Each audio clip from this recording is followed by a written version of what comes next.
Hey, what's up? It's Jim, and today I'm going to talk about Spider-Man Homecoming. I guess when it comes to Spider-Man, and especially Spider-Man movies, and especially good Spider-Man movies really, I have a tendency to maybe overlike them based on the fact that I always wanted a Spider-Man movie through most of my childhood and didn't get it towards like being a senior in high school. When the first two came out, it was a huge mammoth moment. It was like, holy fucking shit, they did it. They made a Spider-Man movie. And I remember that feeling. In a way, this movie works because in a post-Marvel Studios, post there being tons and tons of superhero movies and almost being a real genre wave. In those ways, I fucking absolutely love this movie. I really like this movie. I don't know if anyone will like this as much as Spider-Man fans will. There are a lot of Spider-Man fans. There are a lot of people who grew up with Spider-Man. It was a huge part of their childhood. It was actually the first comic book I ever bought. I still think if you are not one of those people, and if you weren't, what was wrong with you, because Spider-Man's amazing, this film works excellently well, and it understands its place in the superhero genre almost. Where should Spider-Man go? We always talk about like, oh, Marvel did this unprecedented thing and made it a success, and certainly with things like Guardians of the Galaxy or Doctor Strange or something, it does seem like they've actually gotten things to work and be big commercial movies in ways that you never thought would be able to do that. Spider-Man, that's already like happened like a bunch of times. So Marvel did what they do best and were themselves, I guess. And in some ways that is what is so great about this movie, because it's modest and small. You understand Queens, you understand his bodega. This is the most New York feeling Spider-Man movie. And I don't mean that obviously he was in New York in all the other Spider-Man movies, even if they shot them in Canada, but they try to actually shoot most of them in New York and stuff, even though this one was actually shot in Georgia. But anyway, the other Spider-Man movies were views of like being a tourist of New York, basically. It didn't feel necessarily real. And New York feels unreal when you're first there. I remember first being in New York and go, I see how Spider-Man could work here because of all the tall buildings. I understand why Spider-Man is in New York. And Spider-Man and New York are always going to be connected to a certain regard, and I think he's kind of one of those New York superheroes, probably the greatest New York superhero. This film really understands that and plays it like he has his favorite bodega. They have a whole thing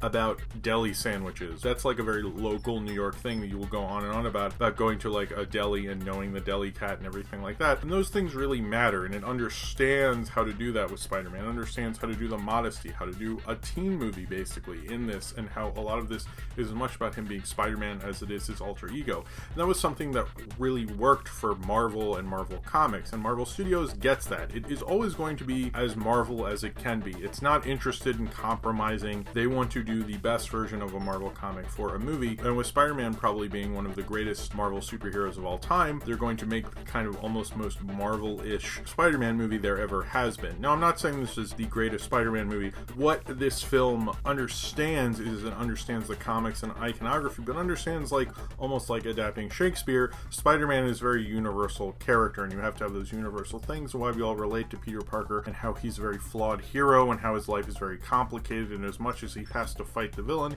he also has to care about Aunt May and the bills he has to pay and everything like that. He's a very human superhero, and why Marvel was so successful as a comic book company and a movie studio as well. And this film really gets that very well. And the teen stuff, it reminds me actually of the Spectacular Spider-Man cartoon show, in that it felt like a whole year. It felt like very much they were going to high school, as the high school reality to it feels as real as the superhero-ness of it, and I think that really works about it. It makes it also relatable. There's actual stakes to this. I was really scared for Peter Parker. I was worried for him in certain places. There's a weight and a stakes to this that most superhero movies can't do anymore. What's interesting about Spider-Man movies is, as much as we have superhero movies destroy entire cities and act like it's nothing, Spider-Man movies are always about him fighting a villain, and it's very contained within New York and almost small stakes. Really, that's really what they all are compared to like all these other superhero movies, but it never feels that way. It feels very personal. It feels very intense. And Spider-Man Homecoming understands that. I probably felt the weight of this far more than I felt with something like Guardians of the Galaxy, and that was just like blowing up whole worlds and shit. And I think that speaks for a lot of like the director John Watts and how he was able to do that in his previous film Cop Car and understand the stakes and how it felt important to the protagonist in it, which he did with two kids stealing a cop car, and in this he has teenage Peter Parker. It feels like so much like a Marvel comic. It takes from two issues. One that everyone's talking about where he lifts up the thing, you know, when Spider-Man's under all the rubble and he has to lift himself up and stuff. That's like very iconic and famous. But the other when Spider-Man's stuck in the suburbs, which doesn't make a lot of sense because Queens is the suburbs where Liz Allen is living. We're going to Queens High School. The geography of that makes like no sense to me. You would have to drive a significant amount. I don't know how far out in Queens he was, but to get to there and back and all I mean, they don't really get into the commute. There would not be that much space in a suburb that close to where he lives in Queens. It's just like, that's not how New York works. But anyway, but it recalls a very funny issue of, I think it was Amazing Spider-Man that Peter David wrote, where Spider-Man is stuck in Queens and has to find his way out of Queens, and it's really hard for him because he can't swing on any buildings and stuff where there's more houses and stuff. And that was a really funny issue, and I'm glad they kind of called back to that. I think that's what they're doing. It's a very good at being a good Spider-Man story. It understands what it takes to be a very good Spider-Man story, but also how it's a Marvel story in the kind of negative side. See, I came back to that. The negative side of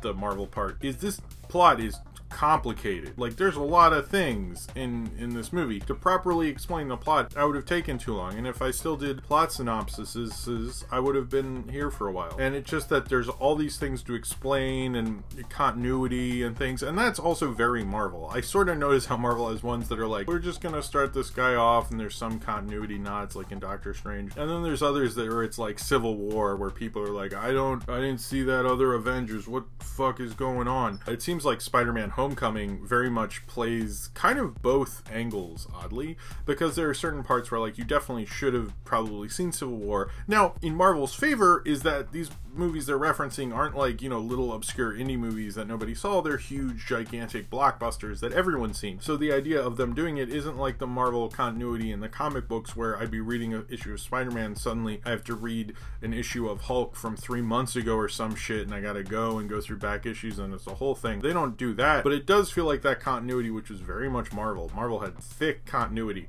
and they very much like to play in that, and that's something I like about Marvel Studios. It does feel like it might be a deterrent to people at a certain point, where they're like, I gotta remember this fucking shit from 5 years ago. And they do kind of passing references. I like the Sokovia Accord thing in school, and the Captain America cameo, and all that stuff, and they very much understand where they fit into that continuity, and this is very much a post-Civil War movie, both the war and the Captain America movie. I think that is good, and I think it does it well, but I can understand if I saw this with someone who is not into seeing every Marvel movie the night it comes out and saw it with me and was like, what? Explain that? And they go, oh, was Gwyneth in these before? I sort of forgot about her. Gwyneth Paltrow's in it, spoilers. There is a lot of continuity, but I think it wears it well. I will say I don't think this is as simple as maybe it acts like it is, and I think the modesty of this film is really when it shines, the high schoolness of it. The Penis Parker joke was very inspired. It does all that very well. It like doesn't let up. It's 2 hours and 13 minutes. It does not feel like that. It really flows very well. It's a very audience-friendly movie. If you're going to take someone to like a modern blockbuster, this is probably one of the summer's best, like right up there with Wonder Woman. It's a very good movie, but I will say that, like, looking back on it, I was like, wait, how many things are in this? And I don't necessarily love the Iron Man bits. I almost liked how Falcon was in Ant-Man a lot more than I liked Iron Man in Spider-Man. Not having Uncle Ben, and clearly they act like this all post happened, which is another thing similar to the Spectacular Spider-Man cartoon. With that not being in there, it felt like they had to do a lot of other things, and I don't necessarily think that worked. And I don't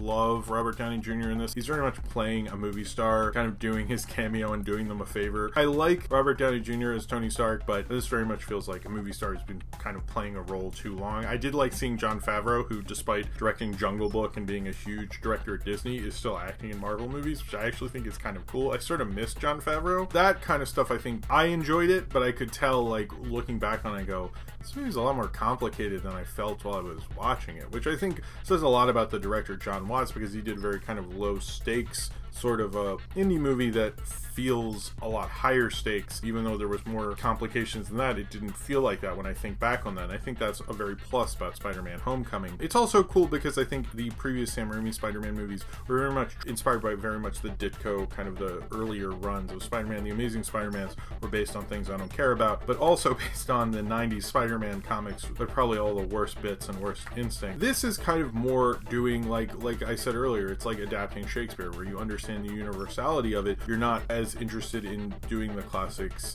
in a classical way. You're trying to get this to speak to young people today. And although Amazing Spider-Man tried that, they did, and it was awful. It was like a very post-Glee, post-Obama kind of Amazing Spider-Man, and it was like all the things you'd hate about that. Spider-Man Homecoming is that also, but does it very well. It's almost amazing this film feels so like modest and small and has such great stakes to it and is so relatable, because you look at, like, you have Kevin Feige and Amy Pascal, two huge producers, one I really like, one I don't like at all, and also one who made the Amazing Spider-Man movies, and you have so many hands in this pot, and yet it feels like a really great movie. There's been a lot of things going on with this cinematic universes and continuity, and we're all like kind of a little scared about what the future of all this is going to be. So with Spider-Man Homecoming, it's kind of surprising really that this film could be the film it is based on all of that. If I were to tell you all this studio mangling and all these studios that are involved in this unprecedented studio deal of Sony and Disney and Marvel and Columbia and all the other producers, small production companies involved to make this movie, you'd be a little surprised, because it doesn't feel that way. This isn't a film where I'd go, it has how many writers? 6 writers. It had 6 writers. It does not feel that way. It's really shocking this film came out the way it is. Looking at the credits, I was like, how did this movie happen? Holy shit. And the animation in the credits I really, really liked also. I love Tom Holland as Spider-Man. I don't think he's Tobey Maguire yet, but I think I could see him overtaking that role and taking the kind of Christopher Reeves-ness that Tobey Maguire has over the Spider-Man role. He's better than Andrew Garfield, let's not even try. And I think he also gets the kind of Queensness of him, and not in the like English guy being a New York person way. He's actually very natural at it. Michael Keaton's really great at it. I like he's gone from Batman to Birdman to Vulture. I think it's probably one of the best villains, and Spider-Man has one of the greatest rogue galleries of any Marvel character, and that's probably why some of the best Spider-Man movies have good villains in them. Green Goblin, Doc Ock, and now Vulture. They definitely change Vulture and have the Shocker in there and stuff. And sure, he's kind of playing notes in a certain way, playing Michael Keaton-ness, but he's like really good at it. I wouldn't say it's one of his standout performances or something like that, but it's definitely really nice that Marvel was able to actually make a movie with such a great villain. If this was more of a Marvel movie, the Vulture wouldn't be as big of a part of it, but it kind of plays off of like these smaller guys playing in like this bigger world and this lower stakes New York thing. It's interesting that since Spider-Man is he's in the MCU, Vulture understands that as well, and they're kind of showing how their lives have changed because of it, and changed because they're in this crazy world of superheroes and everything like that in the post, Attack on New York thing. The girl who played Liz Allen, she was good. She was very much like kind of the girl you have a crush on in high school, but Zendaya, who I know of her really, but she was really good playing the sarcastic kid. She was kind of a scene stealer, as well as the kid who played Peter Parker's friend. I thought was really, really fun and funny. I even liked the kid from the Grand Budapest Hotel. I thought was great. And Marissa Tomei, and there's like, I'm forgetting, Martin Starr was really funny, Hannibal Buress. See, it's like, at first you feel like, oh, it's a small movie, and it felt like high school, and it felt relatable, and then I'm like, oh, and this person was in the cast, and there's Chris Evans was funny, there's a good Stan Lee cameo, and there's this thing. It's just like, there are a lot of things in it, but it manages to do all that. And if anything about studio filmmaking, if you're able to tell a story this relatable and do it as well and be themselves and as Marvel as they're being in this film, that's probably why Spider-Man Homecoming is as good as it is, because it shows what Marvel Studios is so good at. I'm not giving Sony anything on this. They'll fuck it up somehow later. But I think what John Watts does with his direction, they brought an indie director over to really highlight why they brought him to a Spider-Man movie, which was that he could find this like small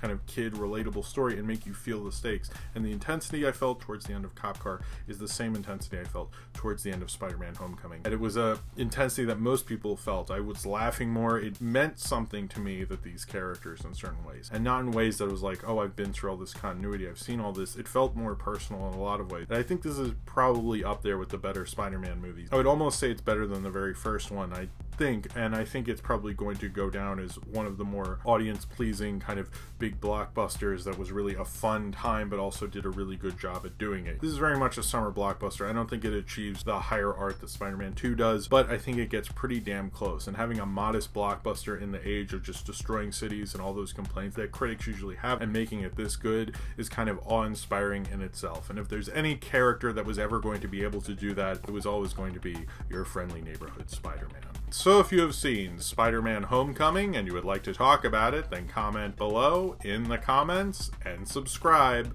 if you would like to.